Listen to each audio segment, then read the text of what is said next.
L-Oppożizzjoni Nazzjonalista ta' Bernard Grech infexxet tattakka lil kummissarju tat-tfal għax tħassbet bl-azzjonijiet industrijali imposti mill-MUT.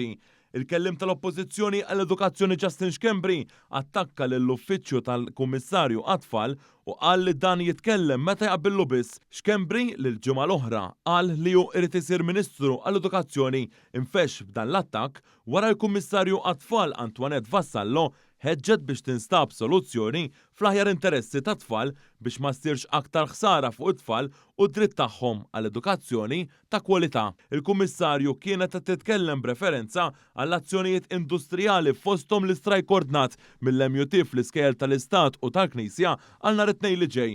Anke il-Kummissarju għad-drittijiet tal-persuni b'diżabilità talbet lill-MUT biex tirrikunsidra direttiva industrijali li qed tolqot ħażin tfal b'diżabilità fl-iskejjel.